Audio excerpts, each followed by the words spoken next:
إزاي تحقق أكبر استفادة من معسكر from skill to business أو المعسكر من مهارة لبزنس؟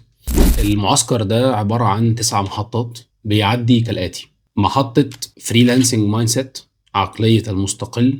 المسافة صفر ليفل 1 بنتعلم فيها ازاي نستقطب عملاء مثاليين اورجانيك من غير اعلانات ولا مواقع فريلانسنج. مسافة صفر ليفل 2 بنتعلم الادفانسد ليفل من الاستقطاب، السيلز والماركتنج فانل من خلال البيرسونال براند على السوشيال ميديا وسط العلاقات. بعد كده بنتعلم الكونتنت ماركتنج، ازاي نسوق بالمحتوى علشان نكبر دايرة عملائنا ونزود مبيعات. بعد كده ازاي نسعر خدمتنا، الورشة Beyond the Price أو ورشة تسعير الخدمات متخصصة لبيع الخدمات. بعد كده The Triple Threats، التهديدات الثلاثة: Proposal، البريف، البورتفوليو. بعد كده الكاستمر ريتنشن، العميل اللي انا استقطبته ازاي احافظ عليه. بعد كده الواتساب سيلز فانل، ازاي اتعلم ابيع باستخدام الواتساب.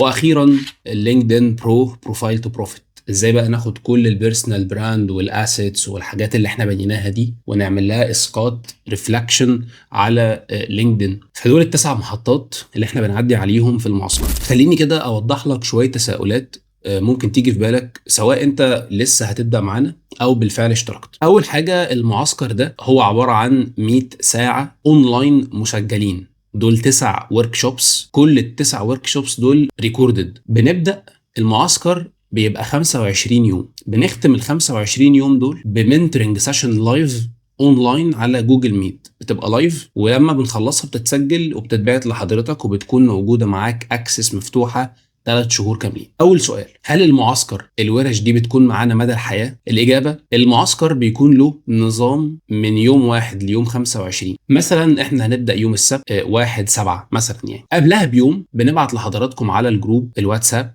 اللي احنا بنكون موجودين فيه مع بعض اكسل شيت اليوم والتاريخ اللي كل ورشه هتتفتح وتتقفل فيه. فمثلا هتلاقينا كاتبين لك يوم السبت 1/7 ليوم الاثنين ورشه ذا فريلانسر مايند سيت، فهي هتفتح يوم السبت الساعه 5 العصر مثلا، وهتقفل يوم الاثنين الساعه 11 بالليل. حضرتك بتظبط وقتك حسب المجهود والطاقه والاتاحه والسعه واللايف ستايل بتاعك، لان احنا كلنا مش يومنا واحد، وبتسمع ال6 7 ساعات بتاع الورشه دول في الوقت المناسب ليك خلال اليومين اللي احنا حددناهم. بنيجي يوم الاثنين ليوم الاربع، فبنقول لك والله المسافه صفر ليفل 1 هتفتح يوم الاثنين الساعه 11، هتقفل يوم الاربع الساعه 11.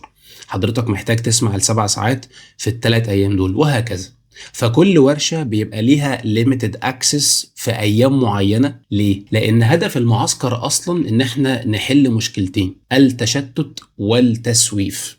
فاحنا عايزينك تبقى مركز في باث واي واحد احنا رسمينه لك من البدايه بترتيب الورك شوبس بشكل معين، علشان كل قطعه بازل تبني على اللي بعدها، وهكذا وهكذا. فنبدا بالعقليه ونخلص بلينكد ان. فدي حته الورش هتبقى مسجله معانا لحد امتى. طب يا دكتور عواره، افرض انا لما خلصت احتجت ورش معينه تبقى معايا مدى الحياه. الله يفتح عليك، وهو ده الهدف الوحيد اللي معمول عليه الكامب بمده معينه. طب في الحاله دي انا هعمل ايه؟ هنعمل الاتي: ان لما حضرتك بتخلص ال9 ورك شوبس وبندخل المنتورنج سيشن بنجاوب فيها على اسئلتك واستفساراتك، بتخلص وبتقرر قرار: هل انا محتاج اي ورش من ال9 دول يكونوا معايا مدى الحياه؟ فمثلا هتقول لي انا لقيت ان انا مش محتاج المايند سيت ومش محتاج اللينكد ان، لكن محتاج البرايسنج والكونتنت. هقول لك تمام، هنبدا نشترك في الورشتين دول بس من على الويب سايت عندنا باوفر ديسكاونت معين خاص بخريج المعسكر، علشان تقتني الورشه او الورشتين او ال3 اللي انت بس محتاجهم يكونوا معاك مدى الحياه. فبتوفر وقت ومجهود وفلوس وذهن وفي تفكير وكل حاجه،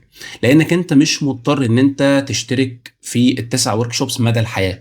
اولا كلف عليك جدا، هيدخلوا لهم في حوالي 21,000 جنيه، فاحنا مش محتاجين كل ده لان احنا اوريدي سمعناهم في الكامب. فتحس كده ان الكامب ده اشبه بتشخيص، انت داخل تدياجنوز انا مشكلتي فين بالظبط في البيزنس الخدمي بتاعي. فواحد عنده مشكله في العقليه، واحد عنده مشكله في السيستم، واحد عنده مشكله في الاستقطاب، في البراندنج، في مش عارف ايه. فبعد ما تخلص ال9 ورك شوبس دول بيكونوا بالانفستمنت اللي حضرتك دفعته لنا مقابل المعسكر. لما بتخلص بتقرر بقى انا هكمل في انهي ورش تبقى معايا. وفي ساعات ناس بتقول لنا لا انا اكتفيت الحمد لله مش محتاج اي ورش تاني. في ناس بتبقى عايزه 2، في ناس بتبقى عايزه 5، في ناس بتبقى عايزه 9، براحتك تماما. فانت لما بتخلص ال 25 يوم وبندخل المنتورنج سيشن بنجاوبك على كل اسئلتك، فانت بتبقى طالع مطمن تختار بعنايه ايه الحاجه اللي تكون معاك مدى الحياه بعد نهايه الكامب. السؤال التاني، دكتور عوره، هو هل انا هلحق اخلص كل الورش دي في المده القصيره جدا دي؟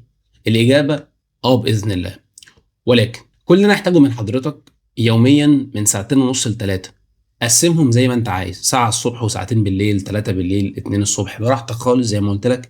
احنا يهمنا الايام من امتى لامتى، مش يهمنا خلصتها في قد ايه. فده اول نقطه علشان تحصل اكبر استفاده. النقطه الثانيه، مش مطلوب منك خالص في المعسكر تطلع بفايده 100%. انا اللي بقول لك كده.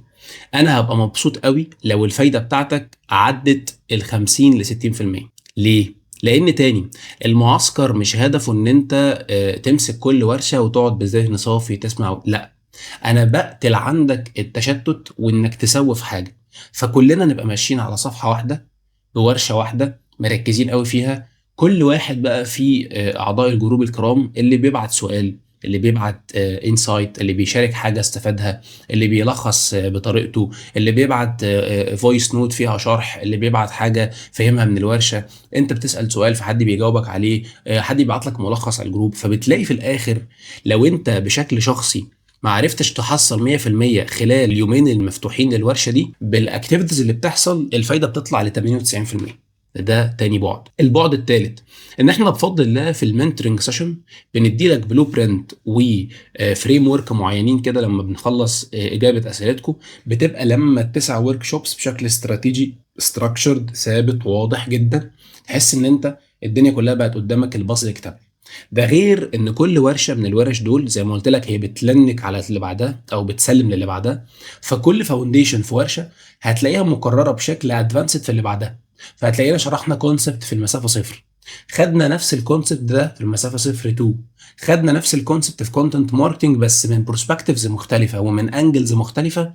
فالكونسبت عمال يتكرر قدام ذهنك وقدام عينك، فانت عمال تهضمه اكتر. فهتلاقي المعلومه بشكل توضيحي بتوضح لك في المعسكر خلال الرحله مع بعض. فما تقلقش خالص من حته انا مش هلحق، انا يومي مضغوط. ما تقلقش خالص، انا عايزك 40 50 60% من استفاده المعسكر، انا هبقى مبسوط جدا والامور هيبقى طيب. وزي ما قلت لك اوعدك ان بنهايه المعسكر مفيش حاجه في نفسك هتلاقيها مش متجاوب عليها او يعني مش واخده مساحتها بشكل كافي. طيب السؤال اللي بعده، المعسكر ده مناسب لمين؟ عشان برضو وانت بتسمع كده تبقى عارف انت مين في دول. المعسكر يا صديقي من اسمه فروم سكيل تو بزنس، يعني لازم يكون في سكيل. طب يعني ايه سكيل؟ وات ام ابل تو دو، حاجه بعرف اعملها، كرافت، حرفه، صنعه، مهاره، شطاره في حاجه ما، ايا كانت الحاجه دي، ايا كانت الحاجه دي، سواء حاجه او اكتر. بس المهم ان انا محتاج مهاره واحده، ده اللي انا يعني بطمح اليه. انت عندك اكتر من مهاره، فاين، زي الفل جدا. اللي هتعرف تسقطه على مهاره باذن الرحمن هتعرف تسقطه على اي مهاره تانية. فالمعسكر من مهاره البيزنس ده هو عايز حد عنده مهاره بالفعل، سواء المهاره دي انت لسه بتتعلمها بس الحمد لله انت مقرر، يعني انت اخترت المهاره دي، او اتعلمتها بالفعل وعمال بتجرب بقالك فتره وشغال، او بتعتمد على البحث على مواقع الفريلانس، عمال تجيب جيج هنا وبروجكت هنا وشغاله بالعلاقات. المهم ان انت يكون معاك مهاره من اول بقى خبرتك يوم الى ما لا نهايه، خبرتك سنه 10 30 45 سنه خبره. المعسكر معمول من اول واحد مبتدئ، ميد كارير، ادفانسد وبريميوم وشغال بقاله سنين. لان المعسكر زي ما قلت لك هو بيبدا بالعقليه وبينتهي بلينكد ان، بيمر بسبع مراحل تانيين احنا كلنا محتاجينهم باختلاف مستوياتنا في الخبره. فحتى لو انت مستواك متقدم باذن الله هتلاقي افاده في الكونتنت وفي الماتيريال وفي الاكزامبلز اللي بنضربها من واقع خبرتنا اللي ربنا من علينا بيها، وكمان من واقع اسئله الحضور اللي كانت موجوده ايام الورش دي، ما كانت لايف واتسجلت. فانت هتستفيد من اكتر من زاويه، المحتوى نفسه، اسئله الناس اللي قبلك، كمان الانتراكشن والتفاعل اللي موجود على الجروب نفسه اثناء المعسكر، انت بتستفيد منهم جدا. وكمان بفضل ربنا المنتورنج سيشن اللي بنخلص المعسكر وبنشرحها دي بتبقى فيها زي ما قلت لك بلو برنت وفريم ورك، صعب قوي تلاقيهم في مكان، لان هم تكلفتهم انا عليا كان اكتر من 200,000 جنيه تقريبا. تو فريم وركس كده احنا هنشرحهم في اخر الجلسه، دول تكلفتهم عليا 200,000 جنيه. انا اديتهم لك هديه مني ليك في المنتورنج سيشن علشان اخليك تبقى عارف ايه الواتس نيكست، تخلص المعسكر وانت معاك رود ماب واضحه انا هعمل ايه بالظبط في البيزنس بتاعي. فكده احنا قلنا للي معاه مهاره، سواء خبرتك يوم او سنين، مهاره او اكتر، بس المهم تكون ايه، مهاره زي ما اتفقنا. مش جاي لسه تستكشف نفسك، مش جاي لسه تدور على نفسك. ليه؟ لان اللي لسه جاي يستكشف نفسه او تايه او متشتت او عنده اكتر من مهاره مش عارف يشتغل فيها، او يحدد ايه بالظبط اللي هيشتغل بيها، ده له بروجرام تاني، هي جروب كوتشنج كارير اسمها ديزاينر كارير كرافت يور براند. ده بروجرام تاني خالص عاملينه تحديدا للي مش عارف يحدد هو بيشتغل في ايه، مش عارف يحدد كارير باث، مش عارف يحدد مهاره يشتغل بيها، وعنده كروت كتير بس مش عارف يعمل بيها ايه. ولكن معسكر فروم سكيل تو بزنس احنا بنتكلم واحد عنده مهاره بالفعل. انا عندي مهاره واكتر، بس انا قررت هشتغل بالكوبي رايتنج، بالجرافيك، بالمحاسبه، بالمحاماه، بالطب، بالهندسه، المهم تكون سكيل. اكتر حد هيستفيد من الكامب ده وهي الناس اللي موجه ليها الكلام ده، هم اللي شغالين في المجتمع الخدمي اللي بيقدموا سيرفيس. البيزنس يا اما برودكت يا اما سيرفيس، يا اما سلعه يا اما خدمه. الخدمه كبرودكت ممسوك، مايك، القلم، التابلت، المج، الحاجات دي. لكن الخدمات الانتنجبل، الحاجات اللي مش ممسوكه، اي حاجه انت ما تقدرش تمسكها، ديزايننج، حفظ قران، تجويد، ترتيل، تلاوه، تريننج، كوتشنج، منتورنج، كونسلتيشن، ثيرابي، طب، هندسه، زراعه، اي حاجه مش بتتمسك بتتقدم بشكل خدمي، هو ده الشخص المعني في المعسكر هنا. فلو حضرتك عندك مهاره او اكتر وخبرتك من يوم لسنين وشغال في المجتمع الخدمي او هتشتغل في المجتمع الخدمي، فالمعسكر ده هيكون ليك باذن الله. اما لو انت تايه وعندك تشتت وتوهان مش عارف تختار انهي كارير، زي ما قلت لك هيكون الحل في ديزاينر كارير كرافت يور براند. ودي كوتشنج جروب جيرني بنقعد فيها مع بعض 5 جلسات، احنا و15 مبادر بنبقى مع بعض في الجروب كوتش. المعسكر ده ليه مش بتفتحوا لعدد كبير؟ علشان يا جماعه نضمن ان احنا نجاوب على كل سؤال من حضراتكم في الجروب واتساب انا والفريق، او لما نخلص كمان في المنتورنج سيشن. انا ما يهمنيش الكوانتيتي قد ايه في الجروب، انا يهمني الكواليتي للناس اللي داخله معانا، انها تبقى واخده مساحتها في التعبير، تقدر تشارك، نقدر نرد عليها. الفريق بتاعنا بفضل ربنا يقدر يرد ويهندل كل ده، وانا كمان اقدر اجاوب على كل اسئلتكم في المنتورنج سيشن. لو احنا اكتر من 30 او 40 او 50 وكسرنا الارقام دي كلها هيبقى تمام، وانا هبقى مبسوط ومستفيد، بس انت مش هتطلع بالاستفاده الكامله، لان مش هبقى عارف ارد عليك على كل الاسئله في المنتورنج سيشن، وبالتالي هيبقى الفايده لم تعم مع الجميع. عشان كده احنا عاملين ليميت 30 35 بالكتير بيكون معانا في الجروب الواتساب اللي هم بيشاركوا معانا في راوند المعسكر. اقل وليس اكتر، يعني ناخد اقل من 30 بس ما ناخدش اكتر من ال 35 زي ما قلت لك، علشان الفايده تفضل تعم على الجميع. هل انا بدفع حاجه تاني بعد ما بشترك؟ لا. امال ايه قصه الورك شوبس اللي حضرتك قلت لي عليها دي يا دكتور عواره؟ لا، دي اوبشن، ده انا بقول لك علشان لو انت محتاج تقتني ورشه تكون معاك مدى الحياه، لكن ده مش اجبار. انت بمجرد ما بتدفع تكلفه الكامب بتنورنا كده خلاص، المنتورنج سيشن دي بتبقى هديه مننا ليك، ما تدفعش اي حاجه زياده. الورش اللي انت عايز تبقى معاك مدى الحياه هي دي الورش اللي انت بتشتركها او بتقتنيها من الويب سايت، وكمان بتبقى باسعار زهيده جدا، علشان ده بيكون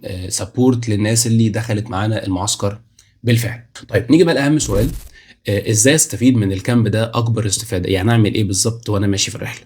اول حاجه حاول حضرتك تجيب نوت، ويفضل تكون نوت يا اما ممسوكه يا اما ديجيتال، بس يعني حاجه تبقى ديديكيتد للورك شوبس، لان انت 9 ورك شوبس يعني محتوى دسم جدا، معلومات كتيره جدا. فانا عايز حضرتك تحدد نوت للكامب، والنوت دي تخليها ليها وجهين. الوجه الاول اللي بتشارك بيه الملاحظات، الوجه الاخير كل سؤال يتوارد في ذهنك او يجي في بالك وانت بتسمع الورك شوبس روح اكتبه في نهايه النوت دي. يعني انت خلي بدايه النوت بتكتب ملاحظاتك عادي، ونهايه النوت بتبدا تكتب الاسئله. الورشه الاولى الاسئله اللي طلعت في ذهنك شد خط، الورشه الثانيه وهكذا، وخلي الاسئله دي معاك لحد ما توصل للورك شوب رقم 9.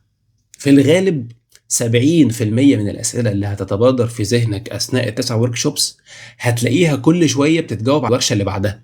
فهيتبادر في ذهنك سؤال في المسافه 01 هتلاقيك في المسافه 02 اتجاوب عليه خلاص. دول 70% من الاسئله هيتجاوب عليها في الورك شوبس. طب ال 30% الباقيين دول لما حضرتك نيجي بقى نحضر المنتورنج سيشن هتلاقينا بنقول لكم يلا يا جماعه جهزوا اسئلتكم اللي ما تجاوبش عليها خلال الرحله، وابدا حضرها علشان هتسالها لينا في المنتورنج سيشن.